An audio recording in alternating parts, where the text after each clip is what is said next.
begin in all black. You hear the sound of what seems to be something wet and slimy being torn apart. Finally, we see where the sound is coming from.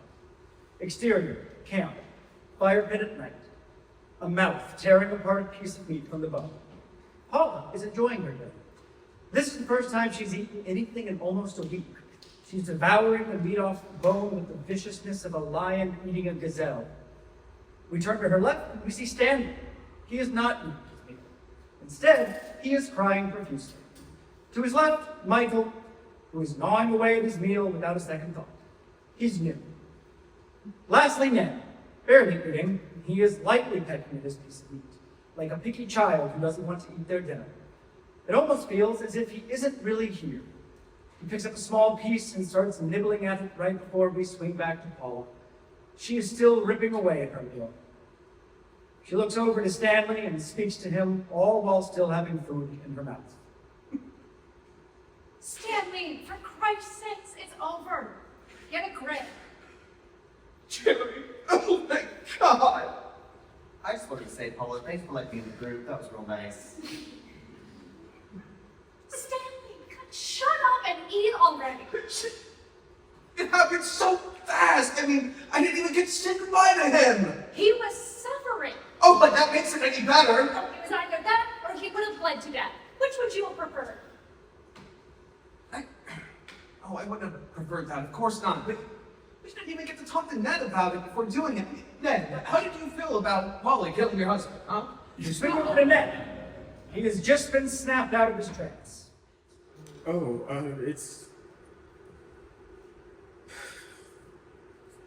He would have wanted to be put out of his misery. There's something Jerry hated more than anything. It was leaving his friends without hope. Yeah, that's true, I guess. I guess if you're okay with it, then I am too.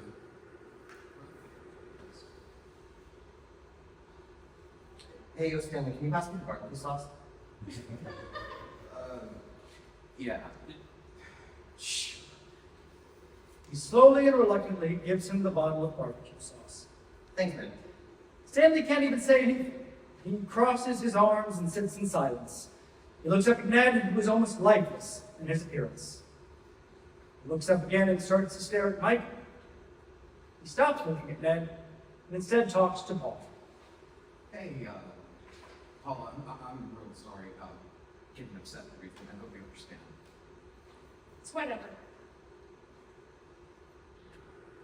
What was your favorite memory of Jerry? Oh, Jesus, Stan, really? Now? Come on. We didn't even get to hold a funeral for him. He won't that much, at least. Paula has a bit of sauce on her face. She wipes away the sauce with the sleeve of her jacket and sets her leg of meat down. All right, fine.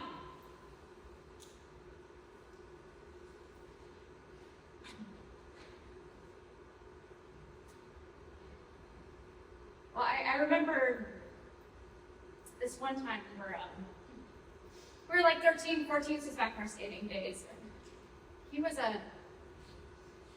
gonna ride this rail that all the other kids tried so hard to ride completely. It was impossible. But Jerry, he was dead set on conquering that rail. He trained for weeks, months to get prepared. I kept telling him that he was suicide to try and ride that rail. And the day came and he got up there and got ready to start moving. Bam! I mean, he just started bolting for it, right? He hiked himself up on that rail and there he went up and he was riding it like it was nobody's business. He was going and going all the way to the end, and the only thing that he fucked up was the dismount. He landed just a little too far forward. The board slipped out from underneath him, and he landed face first in the pavement. Oh, motherfucker lost 4 of his teeth that day. He almost fucking died. Yeah, I warned him. It was almost great. Guy was made of sterner stuff. Paula takes a toothpick out and starts to try to pry a piece of meat out from between her teeth. You know, he never told me that story. I remember this one time we went out for drinks. We had made this plan to do a bar crawl, right?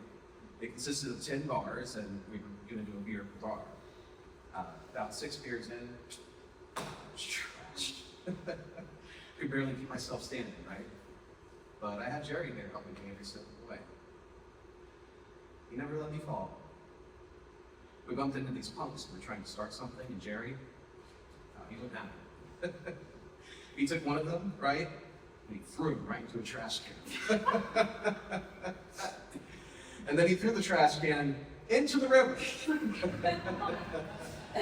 It wasn't environmentally friendly, of course, right? Yeah, that's pretty rad. Ned, what about you?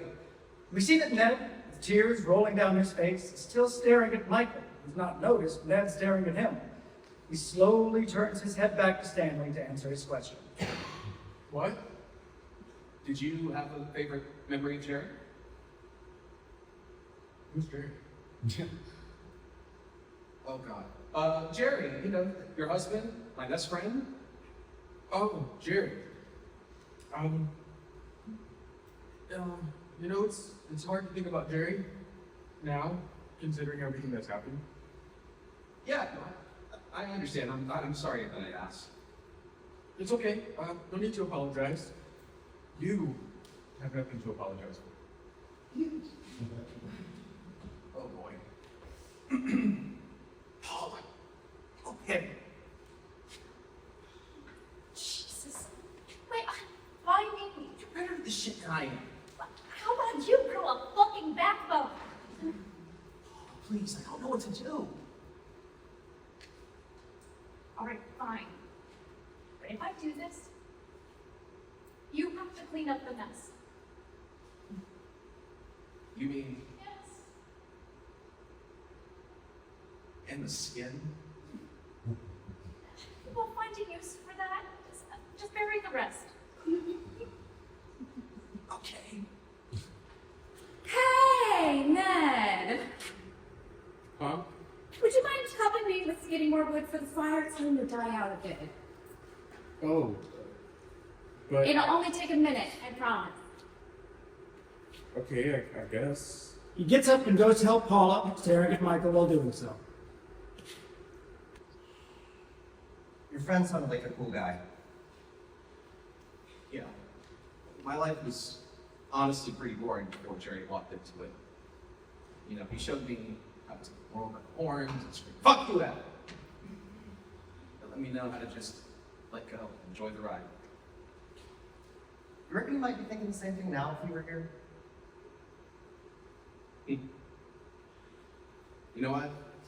Knowing him, yeah, it's pretty on my mind. Listen, I get it, man. It's pretty weird and definitely fucked up. But my guess is that he'd tell you to go ahead and chow down. I don't think he'd mind. Who knows? Might have been honored. Stanley stews on what Michael says for a moment. At first, conflict arises within him. Then, a sense of ease. He grabs the piece of meat on his plate and raises it up. It's Jerry's left hand. He notices that Jerry's ring is still on his finger. He slides the ring off of Jerry's finger, skin and meat sliding off the bone as he does, and sets it next to him. He grabs the barbecue sauce and starts pouring some on the ham. He goes in for a bite, still slightly hesitating. He finally gives in and bites down.